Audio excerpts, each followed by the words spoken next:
호세아 선지자하고 아모스 선지자는 동시대 사람이라고 제가 말씀드렸죠. 호세아나 아모스는 같은 시대예요. 그런데 둘은 성격이 완전히 다릅니다. 호세아는 일반적으로 이야기되기를 사랑의 선지자라고 이야기하고요. 아모스 선지자는 정의의 선지자라고 이야기합니다. 그래서 이제 호세아 선지자는 끊임없는 사랑, 그래서 하나님께서 벌을 내리시고 다시 너를 사랑한다, 내가 너를 다시 내 품으로 이끈다, 그거를 호세아는 끊임없이 얘기하고요. 아모스는 동시대에 살았는데도 사랑을 이야기하기보다는 하나님의 정의, 너희들이 무너질 거다, 너희들이 큰 일을 당할 거다, 이렇게 이야기하는 성격이 완전히 정반대인 선지자들이 호세아 선지자와 아모스 선지자죠. 그렇기 때문에 이제 사람도 보면은요, 사람도 호세아와 같은 사람이 있고 아모스 같은 사람이 따로 있고 뭐 이러죠. 그런데 어쨌든 오늘 본문을 보면 정말 아모스 선지자답다, 그런 본문이 나옵니다. 왜냐하면 하나님께서 사마리아에 대해서 말씀을 하시는데 사마리아에 대해서 이야기하실 때 용서 뭐 이런 게 없어요. 사랑 이런 게 없어요. 너희가 잘못했다, 그래서 내가 너에게 벌을 내렸는데 너희가 돌아오지 않는다, 이런 얘기들을 같이 하죠. 자, 4장 1절을 보시면 제목이 없는데요, 이 제목이 없지만 3장 9절을 보시면 제목이 나옵니다. 3장 9절을 보세요.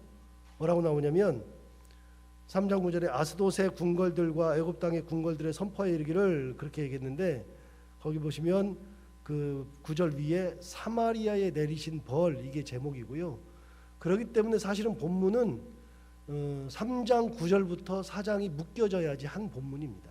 잘못 나눈 겁니다.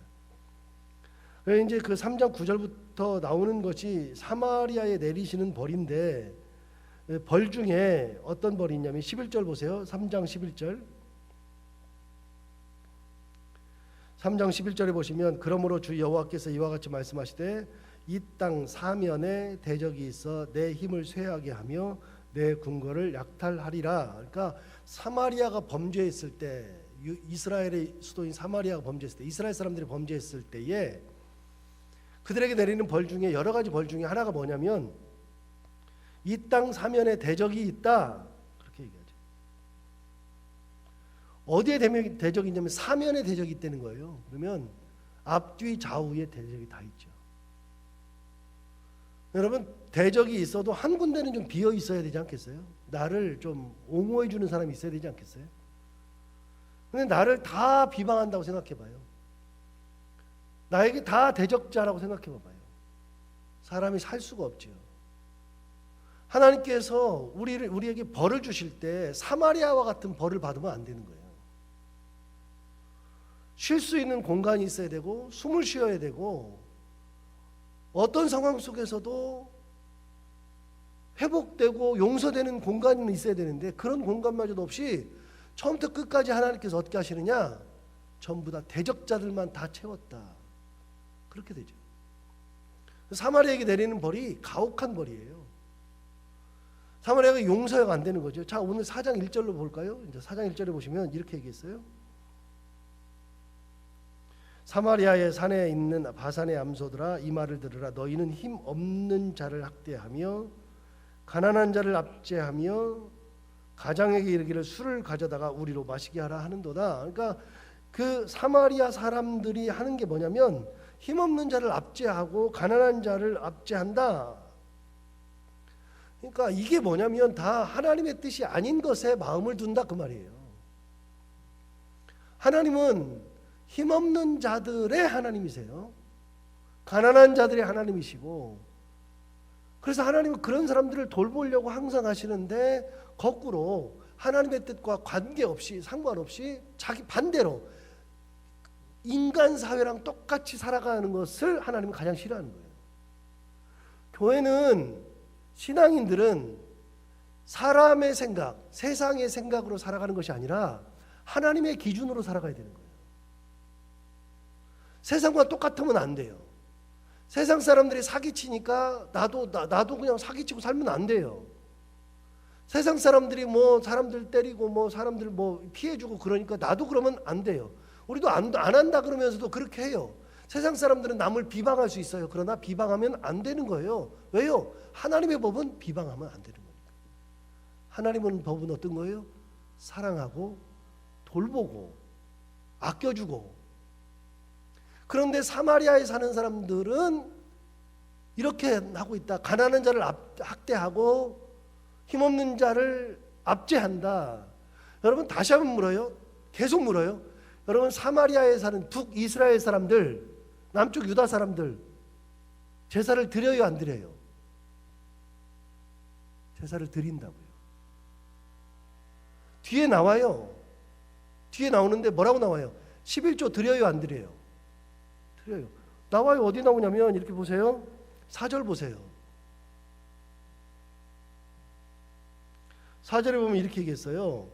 너희는 베델에 가서 범죄하며 길갈에 가서 죄를 더하며 아침마다 너희 희생을 3일마다 너희 11조를 드리며 누룩 놓은 것을 불살라 수은제로 드리며 낙헌제를 소리내어 선포하려무나 이스라엘 자손들아 이것이 너희가 기뻐하는 바니라 주 여호와의 말씀이니라. 이렇게 말씀하시잖아요. 여러분 보세요. 이 사람들이 뭐 하냐면 아침마다 희생제사 드린다고요. 3일마다 11조를 드린다고요. 종교행위를 엄청나게 잘해요. 누룩 넣은 것을 불살라서 수은제로 드리고 낙헌제를 소리내어서 선포하면서 드리고 있어요. 그러니까 그 사람들은 종교행위에 굉장히 열심인데, 종교행위에는 열심인데 삶이 안 받쳐주는 거예요. 하나님이 원하시는 삶을 살지 않아요. 그래서 여러분 우리 옛날에 뭐라 그러냐면 주일 빠지면 주일날 빠지고 어디 가면은 큰일 나는 줄 알았는데 안 그래요. 주일 빠져도 괜찮아요. 주일 빠지되 다른 곳에 가서라도 예배를 드리면 돼. 그리고 뭐 큰일 난 것 같지만 그렇지 않아요. 하나님은 그것 때문에 우리를 뭐라고 하지 않아요.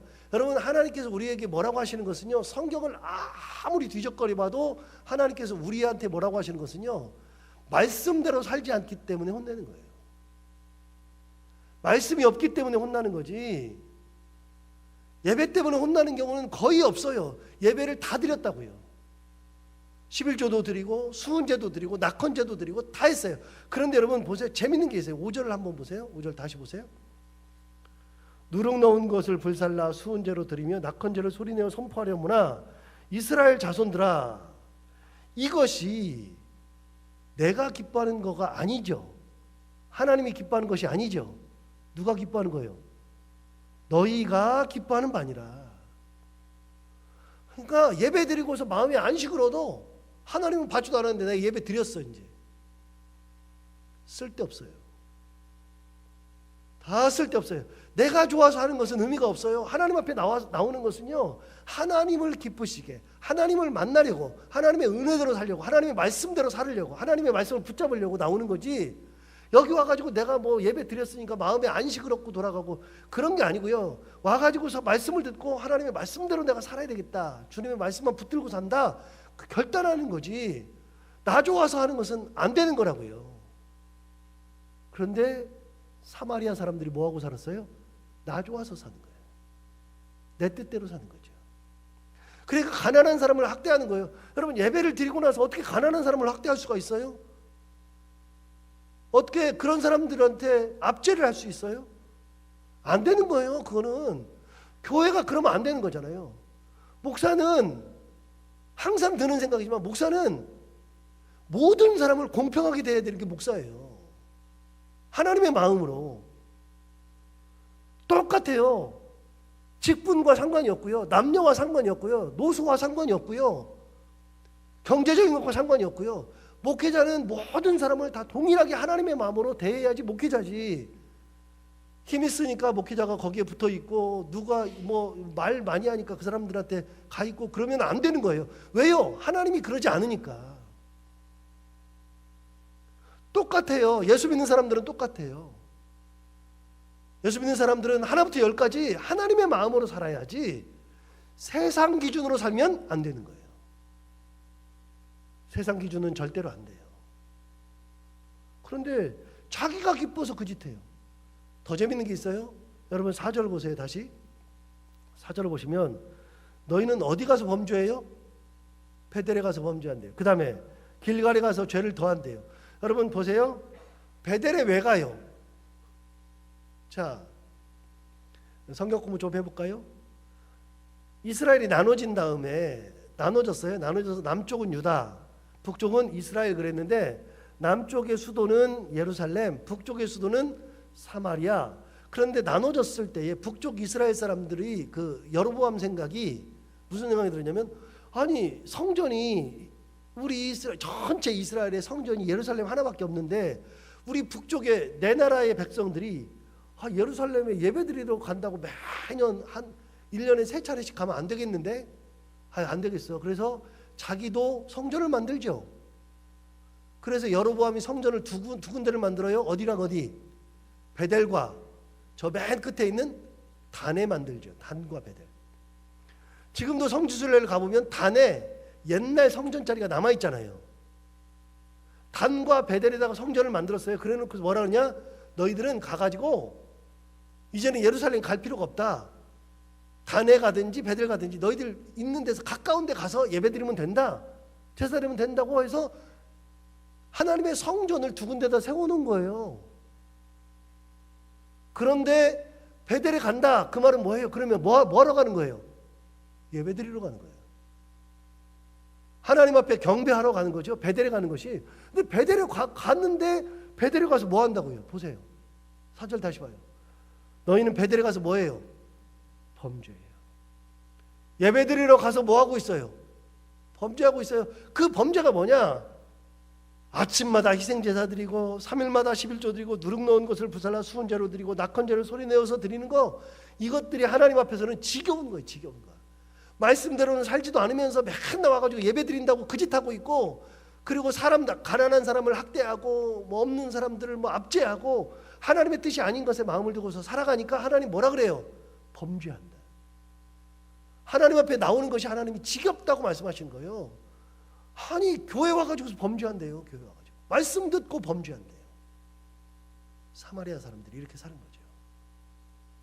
이렇게 살면 안 되는데, 그래서 간단한 거예요. 예수 믿는다는 것은요, 하나님의 마음을 품고 사는 거예요. 하나님의 마음으로. 목회할 때는 하나님의 마음으로 목회하려고 노력해야 되고요. 저도 뭐 완벽한 사람이 아니니까 혹시 잘못하는 것도 있고요. 상처를 주는 경우도 많아요. 그렇지만 기본적으로 하나님의 마음으로 살아야 되는 게 목회자고 성도들이고 똑같아요. 하나님의 마음으로 살아야 되는 거지. 세상의 기준으로 살면 안 되는 거라고. 세상 기준은 뭐라 그래요? 많아야 좋다 그래요. 세상 기준은 많이 가져야 된대요. 하나님의 기준은요, 좋은 것을 가져야 된다는 거예요. 하나님께서 원하시는 것을 가져야 된다는 거예요. 그렇게 살아야 된다는 거예요. 그런데 이 사람들은 베델에 가서 범죄하며, 그 다음 뭐라 그러냐면 4절 봐요. 길갈에 가서 뭐 했어요? 죄를 더한다. 자, 길갈이 뭐죠? 왜 길갈에 가서 죄를 더한대요? 길갈이 도대체 뭔데? 여러분, 길갈이 뭐냐면, 길갈은 이스라엘 역사에서는요, 초창기 때 주로 나와요. 가나안 땅 정복할 때 길갈이 나온다고요. 길갈이 뭐 하는 곳이냐? 길갈이 가나안 정복, 여호수아에 보면 가나안 정복을 할 때 전진기지라고요. 헤드쿼터, 본부가 있었다고요. 그래서 이스라엘 백성들이 전쟁을 하고 돌아오는 곳이 어디예요? 길갈. 다시 전쟁하러 나갈 때 어디서 나가요? 길갈에서 나가요. 길갈에서 나갔다가 어디로 돌아와요? 길갈로 돌아와요. 그런데 여러분, 또 하나 재밌는 게 있어요. 이스라엘 백성들이 요단강을 건널 때, 요단강을 건너서 여리고성을 쳐들어갈 때 하나님께서 뭐라 하냐면, 요단강을 딱 가르면서 뭐라 하냐면, 각 지파마다 한 지파 장들이 뭐 하라고 그러냐면, 그 요단강의 밑에 있는 돌들을 가져다가 돌 하나씩 가져가라. 지파별로 하나씩. 그래 12개의 돌을 어떻게 하라고요? 길갈에다 세우라 그랬다고요. 길갈에다가. 그 길갈에다가 12개의 돌을 딱 세운 다음에, 길갈에 12개의 돌이 딱 있어요. 돌이 있는데 이스라엘 백성들이 아침에 전쟁하러 나갈 때마다 뭘 봐요? 돌을 봐요. 돌을 딱 보는데, 돌을 보는 순간에 뭐가 생각나?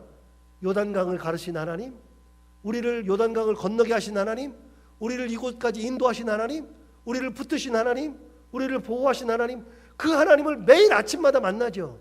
저녁에 돌아올 때, 전쟁 끝나고 돌아올 때, 아니면 한 달 있다 돌아올 때 뭘 봐요? 돌을 봐죠. 돌을 보죠. 아, 요단강을 건너게 하신 하나님이 이 전쟁에서도 우리를 승리하게 만드신 하나님, 이 전쟁에서도 우리를 보호하신 하나님, 우리를 이기게 하신 하나님, 그 하나님을 또 만난단 말이죠. 여러분, 길갈은 어떤 곳이에요? 하나님의 구원이 있는 곳, 구원의 표가 있는 곳이 길갈이죠. 그러니까 길갈에 갈 때마다 하나님을 만나는 거예요. 자, 그게 뭐예요? 교회가 길갈이 돼야 되는 거죠. 교회가 길갈이니까 교회를 들어올 때마다 뭘 느껴요? 하나님이 살아 계십니다. 하나님께서 나를 붙드십니다. 하나님께서 우리를 사랑하십니다. 영원토록 인도하십니다. 교회가 길갈이 돼야 되는 거죠. 교회로 올 때마다 하나님을 만나는 거죠. 교회가 행사를 한다 그러는데 행사가 중요한 게 아니라 그랬잖아요. 행사는 왜 해요? 보다 더 잘 믿고 보다 더 은혜롭게 하려고 행사를 하는데, 행사하다가 상처를 받으면 그 행사는 안 하는 이만 못하다 그랬죠. 여러분, 교회를 들어올 때마다 항상 기쁨이 있어야 되고 은혜가 있어야 되고, 교회에 와서 짐을 지는 분들이 너무 많아요. 교회 와가지고 길갈이 안 되는 경우가 너무 많아. 교회가 우리의 짐이 되면 안 되고요. 교회가 길갈이 돼야 되죠. 여러분, 가정이 뭐가 돼야 된다고요? 가정이 길갈이 돼야지. 내가 집에 들어갈 때마다 뭘 느끼게 돼요? 하나님이 우리를 인도하시는 곳이 이곳이고, 하나님이 나와 함께 계시는 곳이 이곳이고, 나를 붙드시는 곳이 이곳이고. 그래서 가정이 길갈이 돼야 되는 거예요. 가정이.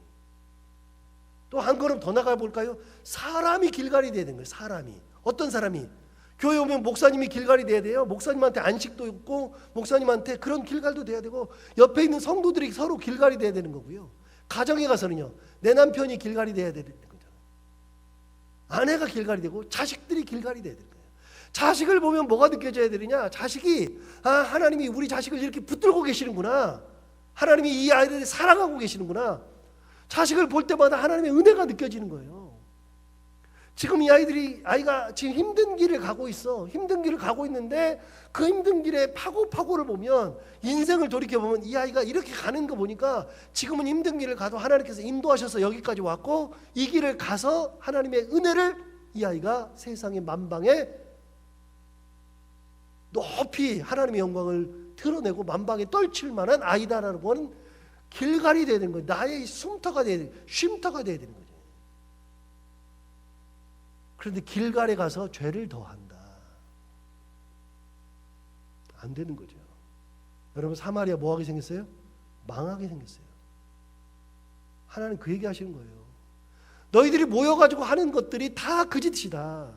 의미 없는 짓만 한다. 내가 싫어하는 짓만 한다. 보세요. 가난한 자를 압제한다. 이거부터가 싫어하시는 짓이에요. 하나님께서. 다시요. 예수 믿는 사람들은 무슨 기준으로 사느냐? 하나님의 기준으로 사는 거예요. 말씀의 기준으로. 말씀 붙들고. 세상 기준으로 살면 안 되는 거죠.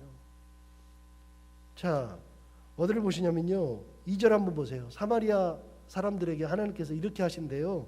이거 보고서 이거 정말, 2절 보세요. 주 여호와께서 자기의 거룩함을 두고 맹세하시되, 때가 너희에게 이를지라 사람이 갈고리로 너희를 끌어가며 낚시로 너희의 남은 자들도 그리하리라. 여러분, 별게 안 느껴지세요? 여러분, 저는 갈고리 보면 갈고리로 이렇게 끌어간다 이런 표현을 볼 때마다 계속해서 나왔잖아요. 예레미야도 나오고 에스겔도 나오고 갈고리 나왔는데, 여러분, 갈고리 보면 무슨 생각 나세요? 저는 뭐가 나냐면요, 이 시장 가면 정육점 있잖아요. 정육점에 갈고리로 뭘 달아놨어. 정육점에 갈고리로 고기를 딱 찍어가지고 위에다 딱 달아놨어요. 그게 그렇게 생각나요, 갈고리로. 근데 우리나라만 그러는 게 아니라요. 제가 어디 갔냐면 베트남도 가보고, 그다음에 미얀마도 가보고, 동남아시아를 가보니까요, 동남아시아는 위생이 철저하지 않아가지고, 정말 길거리 먼지, 그 포장도로도 아니고 완전히 흙도로인데, 차 한 번 지나가면 먼지가 팍팍 나는데, 그 옆에 가게들이 쫙 있는데, 그 가게들이 함석으로 이렇게 대놓고, 막대기만 이렇게 대놓고 함석으로 그 지붕만 덮어놓고, 그냥 구분도 별로 없어. 막대기가 구분이에요. 앞에는 다 뚫려 있고요. 거기다 이렇게 이렇게 파는 거 놔두고, 그 뒤에 거기 정육점이 있는 거 보고 제가 기겁했잖아요. 갈고리를 이렇게 걸어놨어요. 여러분, 갈고리 그러면 맨날 그 생각이 나는 거예요. 딱 걸어놔요. 그 큰 소도 걸어놓고요. 돼지 당연히 걸어놓고요. 제가 요즘 제일 좋아하는 게 뭐냐면, 시장 가면은요, 발골을 해요. 발골. 뼈를 발라내. 그 사람들 기술이 정말 대단해. 그거 볼 때마다 저걸 좀 배우고 싶다 이런 생각이 드는데, 어떻게 뼈를 그렇게 발라내죠? 근데 그걸 볼 때마다 야 신기하다 그러면서도 성경을 볼 때 갈고리 그러면 그 생각이 그렇게 많이 나는 거예요. 보세요. 너희들 갈고리로 다 끌어낸다. 두 번째, 너희를 낚시로 남은 자들도 그리한다. 낚시로 그리한대요. 여러분 낚시로 그리한다는 것은 생각해 보세요. 저는 낚시로 그리한다면 무슨 생각나냐면 해밍웨이가 쓴 노인과 바다라는 소설이 생각나는데, 노인과 바다라는 소설에서 해밍웨이가 뭔 얘기하냐면요, 노인이 자기 조각배를 타고서 바다를 나갔어. 그래서 낚시를 했는데 그 낚시에 뭐가 걸렸냐면 녹새치가 걸렸거든요. 녹새치면은 참치 일종인데 어마무지 큰 거예요. 그것이 이 낚싯줄에 걸렸다고요. 그 낚싯줄을 가지고 노인이 그 자기 조각배를 가지고 그걸 가지고 사투를 해가지고서 녹새치를 잡겠다고, 힘도 없는데 잡겠다 그랬는데 며칠을 싸우냐면 녹새치랑 3일을 싸워요. 3일을 싸우고 녹새치도 이제 지쳐가지고, 노인도 지치만 녹새치도 지쳐가지고 배를 드러냈을 때 창을 들어서 찍는다고요. 그래가지고 녹새치를 죽여가지고 배에다 매달아가지고서 이제 와요. 이제 항구로 돌아오는데 그날 밤에 뭐가 오느냐? 상어가 나타나가지고 녹새치를 먹으려고 오는 거예요. 그 상어랑 또 싸워야 돼. 밤새 상어랑 싸우는데 막 칼로 뭐 몽둥이로 막 상어 때리고 막 그러는데도 결국은 뭐 그 칼도 다 부러지고 몽둥이도 부러지고, 아침에 밝았는데 상어가 이제 갔어요. 가가지고서 이제 항구에 싹 들어가지고 이걸 딱 당겨 보니까 대가리만 남았잖아요. 노인과 바다. 뭔 얘기를 하고 싶은 거냐면 노인과 바다는 허무하다는 거예요. 인생이 욕심부리고 사는 것이 허무하다, 그 얘기를 하고 싶은 건데, 여러분 녹새치를 잡는 것도, 낚시 하나라도 녹새치를 잡는다니까요. 꼼짝을 못한다니까요. 낚시 요거밖에 안 되는 것들이 딱 걸으면 그걸로 끝이라고요. 하나님 무슨 말씀하세요? 사마리아 사람들이 하나님의 뜻대로 살지 않으니까 하나님 뭐 하신다고요? 낚시로 걸어서 다 끄집어낸다. 요즘에 뭐 기인들 나오는데, 저는 기인들 중에서 기가 막힌 기인이 뭐냐, 짱뚱어 잡는데 낚싯줄에 해가지고서 휙 던지면 짱뚱어가, 이 갯벌에 있는 짱뚱어가 툭 잡아서 끄집어내. 어떻게 그렇게 하죠? 그런데 그렇게 해서 다 잡아내요. 하나님 뭐라 그래요? 갈고리로 너희를 끌어내고 낚시로 너희를 끌어낸다. 무슨 말이에요? 살아남는 자가 없을 거다. 하나님의 말씀대로 살지 않으면.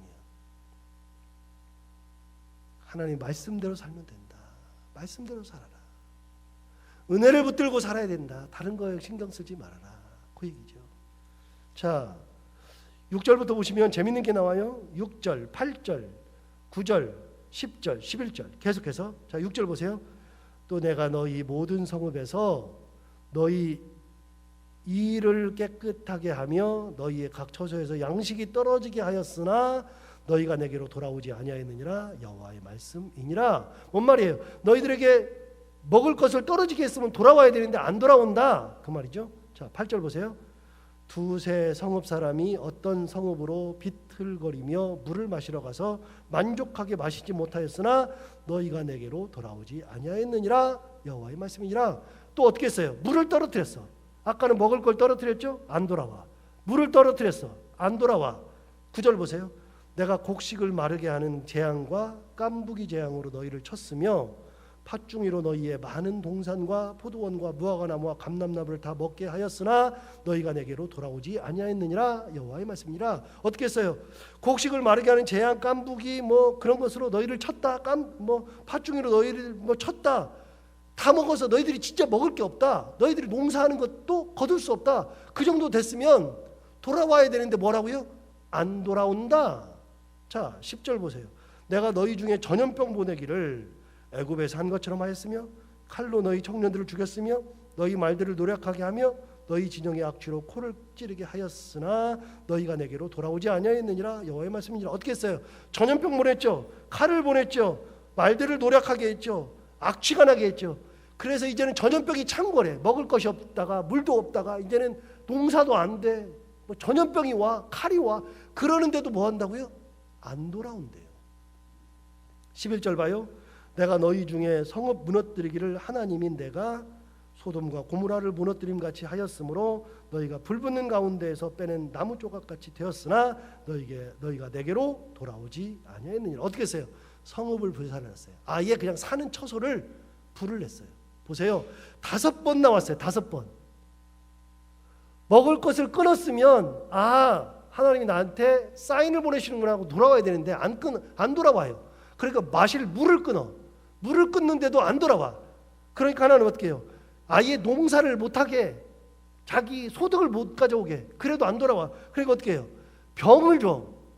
전염병을 주고 뭐 칼을 줘. 그래도 안 돼. 그러니까 가정에 불을 내버려.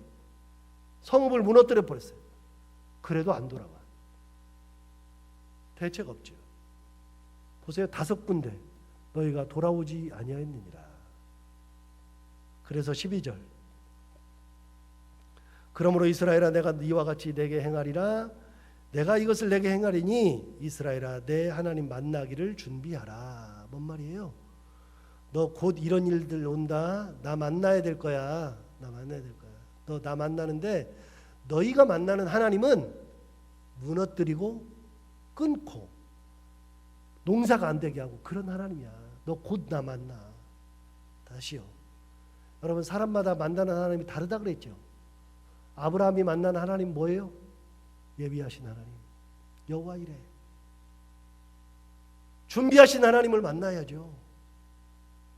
인도하신 하나님을 만났죠. 아브라함이. 모세가 만난 하나님 뭐예요? 불구덩이 속에서도 나를 인도자로 세우신 하나님. 다윗이 만난 하나님 뭐예요?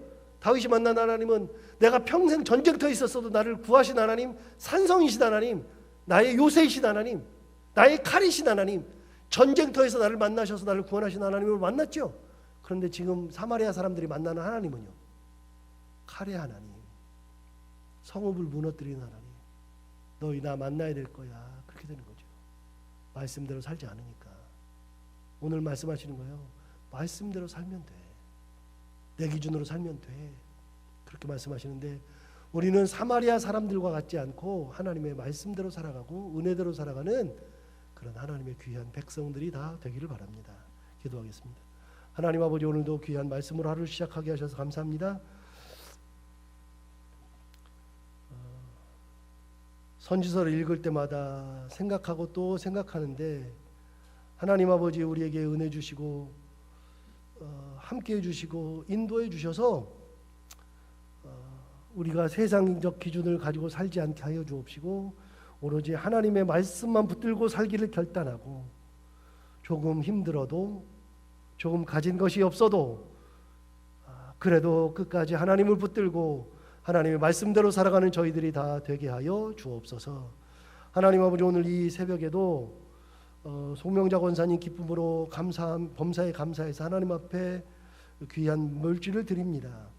귀한 손자가 이제 대학 진학을 앞두고 있는데 하나님 아버지 이 귀한 손자에게 은혜를 주셔서 이 아이 원하는 대학에 꼭 들어갈 수 있도록 하나님께서 은혜 주시고 지금도 진짜 잘하고 있는데 하나님 아버지 이 아이를 귀하게 쓰셔서 대학뿐만이 아니라 이 인생이 하나님의 영광을 드러내고 많은 사람들을 기쁘게 할 수 있고 부모에게 그리고 할아버지 할머니에게 큰 영광이 되는 아이로 잘 자랄 수 있도록 인도하여 주시고 함께하여 주옵소서. 미국에서 사는 동안에 하나님 아버지 어려움 당하지 않게 하시고 하나님의 은혜 가운데에 그곳에 잘 정착하고 이 아이가 세상의 빛과 소금으로 자라는 귀한 아이가 되게 하여 주옵소서. 하나님 아버지, 오늘도 하루를 살아갈 때 오늘 들은 말씀 가지고 살아갈 텐데 이 말씀이 우리의 힘이 되게 하여 주옵시고 해야 되는 것들을 기쁨으로 감당하고 만난 이들과 함께 웃고 행복한 하루 되게 하여 주옵소서. 예수님 이름으로